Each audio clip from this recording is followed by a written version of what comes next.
Doctor Lakshman, ये जो जो जो हिंदुत्व को लेके जो हमला किया गया है और जिसको बीजेपी ने पलटवार करने की कोशिश की है, उसके बाद प्रेस कॉन्फ्रेंस की है, उसमें पार्लियामेंट्री अफेयर्स मिनिस्टर्स भी थे, उसमें रेलवे के मिनिस्टर भी थे, उसमें सुधांशु त्रिवेदी थे, और तमाम टीवी चैनल अब ये लगाने में, साबित करने में जुट गए हैं कि राहुल ने हिंदुओं का अपमान कर दिया, हिंदू समाज का अपमान कर दिया, हिंदू समाज को जो है वो तरीके से वो वायलेंट बताने की कोशिश कर रहे हैं। क्या ये बुमरांग भी कर सकता है? जी बहुत शुक्रिया। और मुझे याद आ रहा है, पुराने लोग जानते हैं कि भारत में जब टेलीविजन आया और पहली बार लाइव टेलीकास्ट हुआ था, सदन का पूरी गतिविधि लाइव टेलीकास्ट हुई थी, और उसमें एक बहुत चर्चित वाकया आया जब अटल बिहारी वाजपेयी इस्तीफा देकर के जा रहे थे, बहुमत साबित नहीं कर पाए थे। तो अटल बिहारी वाजपेयी के बारे में ये कहा जाता है कि जब वो शायद 13 महीने की सरकार रही होगी, आप करेक्ट करेंगे, और जब वो जा रहे थे, हाँ, जब वो जा रहे थे तो उन्होंने बहुत लंबा और बहुत अपने जमाने का यादगार भाषण दिया। तो वो भाषण वो केवल विपक्ष को नहीं दे रहे थे, वो भाषण पूरे देश को दे रहे थे, और उन्हें पता था कि ये भाषण पूरा देश सुन रहा होगा। बहुत अरसे बाद विपक्ष के एक नेता ने आज वो भाषण दिया है जो केवल बीजेपी के लिए नहीं दिया, उसने वो भाषण पूरे देश के लिए दिया, नैरेटिव सेट करने का, विमर्श तय करने का। और वो विमर्श जो संविधान का था कि संविधान खतरे में है, वो भाषण में देखा कि ये संविधान है और इसे हमने मिलकर बचाया है, देश ने बचाया है। राहुल गांधी के आज के भाषण में वे सारे मुद्दे थे, वो तेवर था, वो आत्मविश्वास था, और वो स्पष्टता थी जिसकी दरकार लंबे अरसे से सदन के भीतर ही नहीं, देश के भीतर महसूस की जा रही थी कि एक ऐसा प्रतिपक्ष हो जो तर्क से भी घेर ले, तथ्यों से भी बेचैन कर दे, कि उसे शरण मांगनी पड़ रही है, याचना करनी पड़ रही है, जो असल में पूरे देश को याचना में बना चुका हो, वो अमित शाह हो, नरेंद्र मोदी हो, तमाम लोग हो। एक तो ये बात है, ये आज के भाषण की सबसे महत्वपूर्ण बात है। दूसरी बात ये कि जब वो संबोधन कर रहे थे तब भी वो एक नैरेटिव सेट करना चाह रहे थे। वो चाहते तो ये हिंदू धर्म वाले बहस में न जाते, और ये बहुत गंभीर बहस है। पता नहीं, मतलब शीतल जी जो बात कह रहे थे मैं उसको भी जोड़ देना चाहता हूं कि पूरे हिंदुत्व की फिलॉसफी में जो सबसे बड़ा काउंटर नैरेटिव है वो सोशल जस्टिस की पॉलिटिक्स है, क्योंकि वो हिंदुत्व के नैरेटिव को भीतर से चैलेंज करती है। वो एक सवाल पूछती है कि अगर हम भी हिंदू थे तो हमें मंदिर में जाने से क्यों रोका, हमें पूजा करने से क्यों रोका, हमारे हमारे लोग कौन थे जो पूजा कराते, हमें अछूत कैसे बनाया, हमारी हिस्सेदारी कैसे छीनी।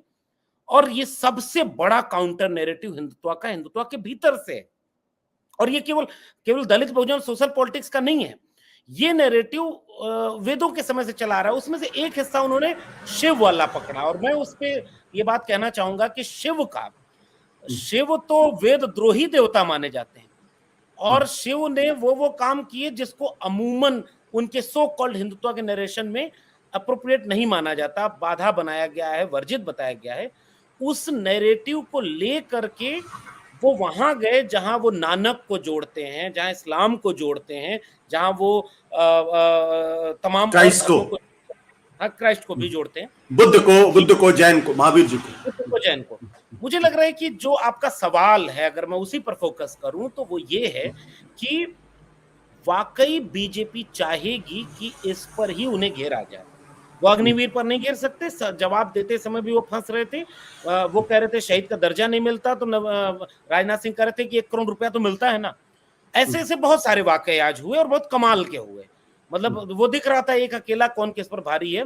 एक सबसे मजेदार वाकया तो तब हुआ जब अयोध्या का जिक्र आया, जब राम का जिक्र आया, और अयोध्या का जिक्र आते ही अपने ठीक बगल में बैठे हुए समाजवादी पार्टी के सांसद अवधेश प्रसाद को देखते ही उन्होंने उन्हें नमस्ते किया, हाथ मिलाया, और उसके बाद का शाबाश। मुझे लग रहा है सिंबॉलिकली विपक्ष ने ये ताकत हासिल की है, राहुल गांधी ने ये ताकत हासिल की है। और अभी अखिलेश यादव आएंगे, उनका भाषण हो सकता है कल हो। इस नैरेटिव में जब वो अयोध्या को ले आए, राम को ले आए, और राम के साथ वो नैरेटिव सेट कर रहे हैं कि बीजेपी हिंदू की पर्याय नहीं है।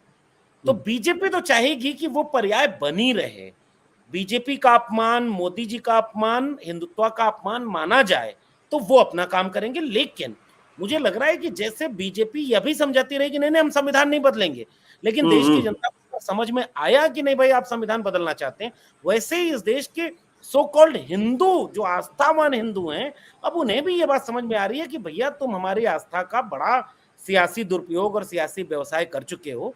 इसलिए मुझे नहीं लगता कि बीजेपी का नैरेटिव चलेगा। राहुल गांधी ने उचित समय देख करके एक कोर नैरेटिव पर हमला किया है और ये बताया है कि हिंदू होने की वो परिभाषा कतई नहीं है जो बीजेपी देती है। हिंदू होने की परिभाषाएं बहुत विस्तृत हैं। जी डॉक्टर लक्ष्मण, चूंकि आपने भगवान शिव का जिक्र किया है तो मैं कार्तिक से माफी के साथ मैं चाहूंगा कि इस पे थोड़ी और बातचीत हो जाए।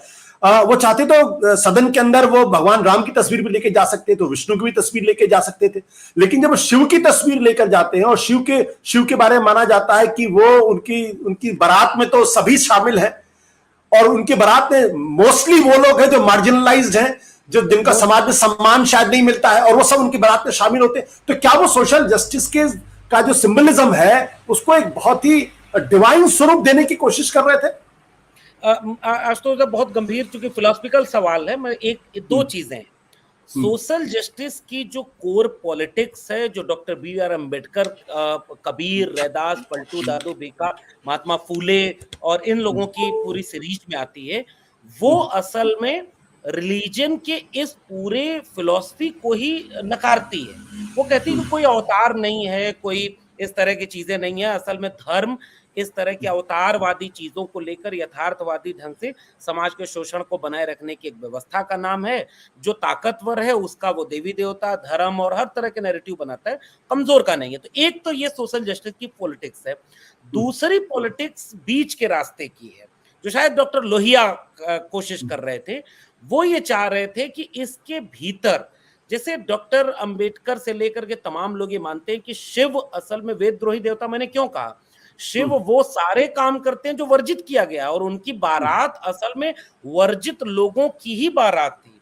शिव ऐसे कैरेक्टर हैं जो ये नहीं देखते कि किसको आशीर्वाद देना है किसको नहीं देना है, असंभाव है, विष पीने वाले हैं, निगेटिव कैरेक्टर बनाया गया जितना उसको वो पॉजिटिव करते हैं। और एक फिलॉसफी तो ये भी कहती है कि शिव असल में आदिवासी देवता है जिसको ब्राह्मणिकल फोर्सेस ने अडॉप्ट किया, अप्रोप्रिएट किया। तो पता नहीं ये डिबेट पॉलिटिक्स में इतनी गहराई तक उतर पाएगी या नहीं, लेकिन हाँ, राम के सामने, विष्णु के अवतारों के सामने शिव का कैरेक्टर बिल्कुल अलग है और इसमें तो थोड़ी गुंजाइश बचती है कि इसको वो आगे बढ़ा सके।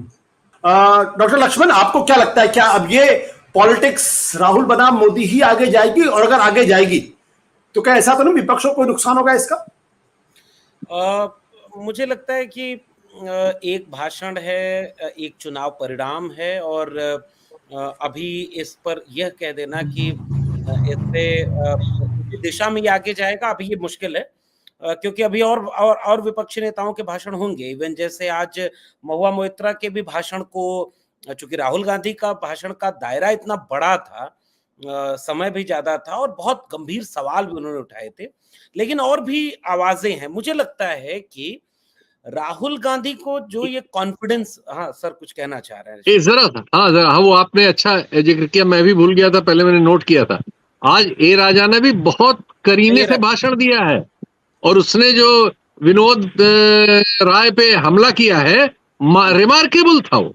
तो आज एक से बढ़ के एक था मामला, यूं कहना ठीक होगा। बिल्कुल। और मैं ये कहना चाह रहा हूं, अभी कल का दिन भी बचा है, अभी और कुछ आएगा, और मुझे लग रहा है कि महत्वपूर्ण सवाल ये नहीं है कि पूरे देश की राजनीति नरेंद्र मोदी बनाम राहुल गांधी होगी।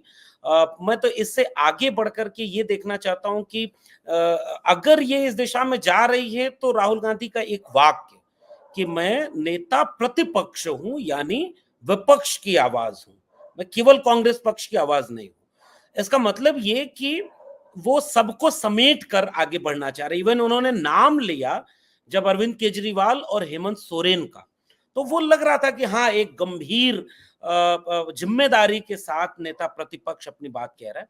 लेकिन हाँ, इस पूरे विमर्श को राहुल बनाम मोदी की बजाय मैं विमर्श के नैरेटिव सेट करने की बहस में देख रहा हूं।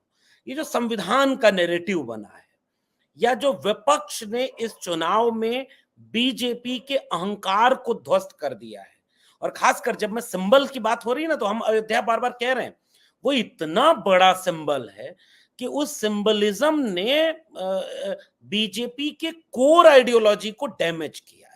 मुझे यहां से एक उम्मीद दिख रही है, अगर विपक्ष के पास इतना संख्या बल ना आ पाता, राहुल गांधी बेशक सड़क पर जाकर, डॉक्टर लोहिया तो कहते थे कि सड़कें खामोश हो जाएं तो संसद आवारा हो जाती है। अब सड़क जब गुलजार हुई पिछले 1-2 सालों में, तो सड़कों ने बहुत बहुत करीने से नेताओं को रीस्ट्रक्चर किया है। आज से कुछ साल पहले वाले राहुल गांधी ये राहुल गांधी नहीं थे। वैसे ही जैसे उत्तर प्रदेश को बहुत करीब से देखने वाले लोग ये कबूल करेंगे कि आज जो अखिलेश यादव हैं वो कुछ साल पहले वाले अखिलेश यादव नहीं थे।